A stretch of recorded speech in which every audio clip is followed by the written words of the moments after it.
ऐसा हमने काफी कम देखा कि पाकिस्तान के प्राइम मिनिस्टर भारत की फॉरेन पॉलिसी की इतनी पब्लिक के सामने तारीफ कर रहे हो।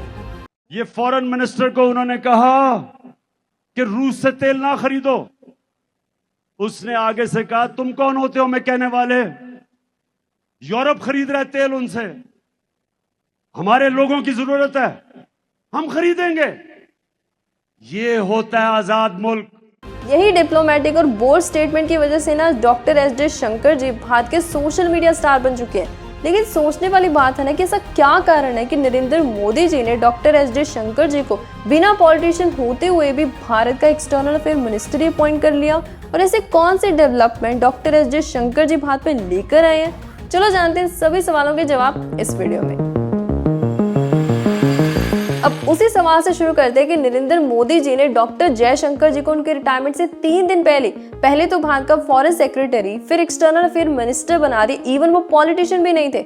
ये सब कुछ पता क्यों पॉसिबल हो पाया? उनके डाइवर्सिफाइड बैकग्राउंड की वजह से, जिसको समझने के लिए ना हमें थोड़ा सा उनका फैमिली बैकग्राउंड देखना होगा, क्योंकि ना उनके ज्यादातर परिवार के मेंबर देश की सेवा ही कर रहे थे। जैसे उनके पिताजी इंडियन सिविल सर्वेंट थे, उनका एक भाई IAS ऑफिसर और दूसरा भाई ऑथर था। इसलिए उन्होंने भी ना केमिस्ट्री में बैचलर डिग्री कंप्लीट करने के बाद केमिस्ट्री की फील्ड को नहीं ज्वाइन किया, बल्कि पॉलिटिकल साइंस फील्ड में MA, MPhil फिर PhD करी जवाहरलाल नेहरू यूनिवर्सिटी में इंटरनेशनल साइंस की। फिर UPSC का एग्जाम दिया, जिसे क्लियर करते ही 1977 में उनकी ज्वाइनिंग हो जाती है इंडियन फॉरेन सर्विस में।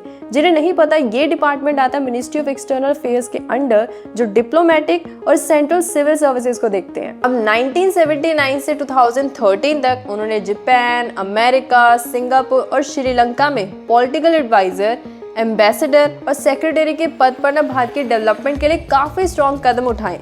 लेकिन 2011 में कुछ ऐसा हुआ जिसने डॉक्टर जयशंकर जी की जिंदगी बदल डाली, क्योंकि उस समय ना वो चाइना में इंडियन एम्बेसी में एम्बेसडर थे और उनकी मुलाकात होती नरेंद्र मोदी जी से, जो कि उस समय गुजरात के चीफ मिनिस्टर थे और चाइना विजिट के लिए आए थे। तब ना दोनों के काफी अच्छे कनेक्शन बन जाते। In fact prime minister doctor Manmohan Singh ji भी डॉक्टर जयशंकर जी के काम से इतने प्रभावित थे कि उन्हें भारत का फॉरेन सेक्रेटरी बनाना चाहते थे, लेकिन वो बन नहीं पाए। फिर आता 2014 का समय, जब नरेंद्र मोदी जी की पार्टी जीतकर अपनी सरकार बनाती है और 2015 में appointment committee of cabinet meeting में जो पहले से फॉरेन सेक्रेटरी के पद पर सुजाता सिंह नियुक्त थे, उन्हें टर्मिनेट करके डॉक्टर जयशंकर जी को अपॉइंट करते हैं। तो यहाँ से शुरू हुआ था डॉक्टर जयशंकर जी का पॉलिटिक्स और एक्सटर्नल अफेयर मिनिस्टर बनने का सफर। डॉक्टर जयशंकर जी ने ना भारत को एक स्ट्रॉन्ग डिप्लोमेटिक और पीसफुल नेशन बनाने के लिए ना ये 5 चीजें करी हैं। Number 1, dispute between US and India. इसमें हुआ क्या था कि US ने ना भारत के साथ मई 1964 में US nuclear fuel contract sign किया था, जिसके अकॉर्डिंग ना US भारत के तारापुर एटॉमिक पावर स्टेशन को 30 इयर्स तक यूरेनियम सप्लाई करेगा। लेकिन जब 1974 में ना भारत ने अपना पहला न्यूक्लियर टेस्ट किया, ये बात US को मंजूर नहीं थी, तो इसलिए उन्होंने 1978 में US ने भारत को नॉन प्रोलिफरेशन एक्ट को साइन करने के लिए कहा, जिसके अकॉर्डिंग जितने भी कंट्रीज के पास न्यूक्लियर वेपन्स हैं, उनकी इंटरनेशनल एटॉमिक एनर्जी एजेंसी जो है वो इंस्पेक्शन करेगी। ये बात भारत को मंजूर नहीं थी, तो इसलिए ना US ने न्यूक्लियर सप्लाई करना ही बंद कर दिया। अब इस मुद्दे को सुलझाने के लिए प्राइम मिनिस्टर इंदिरा गांधी जी ने कोशिश की, उनसे बातचीत की, फिर भी US ने पूरी क्वांटिटी में हमें यूरेनियम सप्लाई नहीं किया, इसलिए हमें ऑल्टरनेटिव कंट्री फ्रांस से खरीदना पड़ा। फिर इस मुद्दे को प्रॉपरली सुलझाया था prime minister doctor Manmohan Singh ji ने अपनी टीम के साथ, जिसमें डॉक्टर जयशंकर जी भी शामिल थे। उन्होंने US के सामने एक कंडीशन रखी कि बेशक हमें न्यूक्लियर फ्यूल US दे रहा है चाहे फ्रांस दे रहा है, इंटरनेशनल एटॉमिक एनर्जी एजेंसी उन्हीं न्यूक्लियर फैसिलिटीज की इंस्पेक्शन कर सकती है जिनका इस्तेमाल सिविल पर्पसेस के लिए हो रहा है। लेकिन अगर मिलिट्री पर्पस के लिए हो रहा है तो इंटरनेशनल एटॉमिक एनर्जी एजेंसी उसकी इंस्पेक्शन नहीं कर सकती। तो इस तरीके से डॉक्टर मनमोहन सिंह जी के साथ मिलकर डॉक्टर जयशंकर ने भारत का US के साथ जो न्यूक्लियर फ्यूल डिस्प्यूट था उसे सुलझाया था। Number 2, expansion of business. आज 9000 से ज्यादा भारतीय कंपनी जो सिंगापुर में एक्सपैंड कर पा रही है ना, ये सब कुछ पॉसिबल हो पाया सिंगापुर के फॉरेन अफेयर के सीनियर मिनिस्टर डॉक्टर बालाजी और डॉक्टर जयशंकर जी, जो उस समय इंडियाज हाई कमिश्नर थे सिंगापुर में, जिनका काम होता है कि सिंगापुर का भारत के साथ ट्रेड, डिफेंस और एजुकेशन एरियाज में स्ट्रॉन्ग कनेक्शन बिल्ड करना। इसलिए 2005 में जब सिंगापुर ने भारत के साथ CECA एग्रीमेंट मतलब comprehensive economic coordination agreement sign किया था, उसे इम्प्लीमेंट करवाने में ना डॉक्टर जयशंकर जी का काफ़ी बड़ा हाथ है। जिन्हें नहीं पता, इस एग्रीमेंट का मकसद था कि ट्रेड करना आसान बनाना, डबल टैक्सेशन को हटाना, क्योंकि सिंगापुर के अलग टैक्सेस होते हैं, भारत के अलग टैक्सेस होते हैं, एक ही टैक्स पॉलिसी रखना, कंपनीज को सेटअप करना इजी बनाना और वीज़ा प्रोसेसेस को इजी करना। इसलिए ना अभी तक सिंगापुर ने भारत के साथ $30.11 बिलियन का तो बायलैटरल ट्रेड ही किया हुआ है।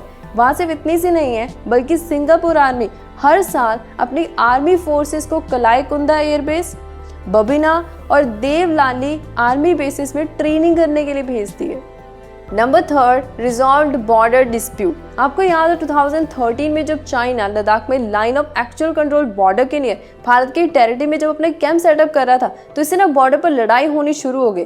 तब जयशंकर जी, जो इंडियन एम्बेसी चाइना में थी, उसके ना एम्बेसडर थे, उन्होंने क्या किया, अपने टफ नेगोशिएशन से चाइना की पीपल लिबरेशन आर्मी को मजबूर किया कि उन्हें अपने वहां से कैंप हटाने ही होंगे। साथ में ये न्यूज़ में भी काफ़ी सुना होगा कि चाइना हमेशा ही अरुणाचल प्रदेश और अक्साई चीन को अपने देश का हिस्सा बताता। तो इसका जवाब पता जयशंकर जी ने कैसे दिया कि अपनी इंडियन एम्बेसी जो चाइना में, उन्हें ऑर्डर दिया कि जितने भी चाइनीज़ नेशनल वीज़ा लगवाकर अरुणाचल प्रदेश और अक्साई चीन में आना चाहते, तो उनके वीज़ा पर अरुणाचल प्रदेश और अक्साई चीन को भारत का हिस्सा ही दिखाएं। Number 4, India's grand strategy. सोच रहे हो ना कि ये क्या है? ये है extracting opportunities created by global contradiction. Example से समझाती हूँ। जब रशिया और यूक्रेन के बीच में वॉर शुरू हुई थी, तो वेस्टर्न नेशन ने क्या किया, रशिया पर सैंक्शन लगा दी कि कोई भी कंट्री ना रशिया से ऑयल इंपोर्ट नहीं करेगी, जिसके रिजल्ट में रशिया ने क्या किया, ऑयल डिस्काउंट में बेचने लगा। अब भारत को एक अच्छी अपॉर्चुनिटी मिल गई, क्योंकि ना हमारी ऑयल पर 80% की डिपेंडेंसी है, हमें बाहर से ऑयल इंपोर्ट करना पड़ता है, जिसके रिजल्ट में जब हम ज़्यादा क्वांटिटी में ऑयल इंपोर्ट करने लगे ना, तो वेस्टर्न नेशन ने हमारा काफ़ी ज़्यादा क्रिटिसिज्म किया, जिसका रिस्पॉन्स किस तरीके से जयशंकर जी ने दिया, आप खुद सुनिए। I mean, I don't want to sound argumentative, but then tell me if buying Russian gas is not funding the war?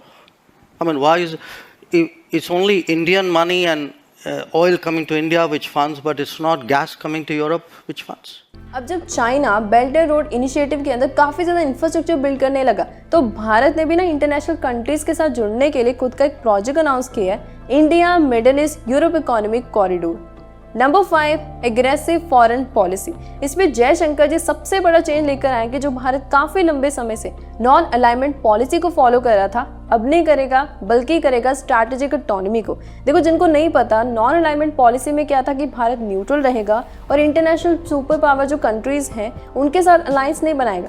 लेकिन अब भारत स्ट्रैटेजिक ऑटोनॉमी के अंदर खुद के इंटरेस्ट और सिक्योरिटी कंसिडरेशन को ध्यान में रखते हुए दूसरी कंट्रीज के साथ अलायंस बना भी सकता है और नहीं भी बनाएगा। जैसे भी recently Bharat US, UK, France, Japan, Europe और बहुत सारी कंट्रीज के साथ ना बायलैटरल पार्टनरशिप कायम किए सिक्योरिटी कंसर्न्स के चलते। अब इस वीडियो को एंड करने से पहले आपने जयशंकर जी से क्या क्या चीज़ें सीखी हैं मुझे कमेंट्स में बताना। तो आज इस वीडियो में इतना ही। सोर्सेज का लिंक आप सब लोगों को डिस्क्रिप्शन बॉक्स में मिल जाएगा। Till then, thank you, bye bye.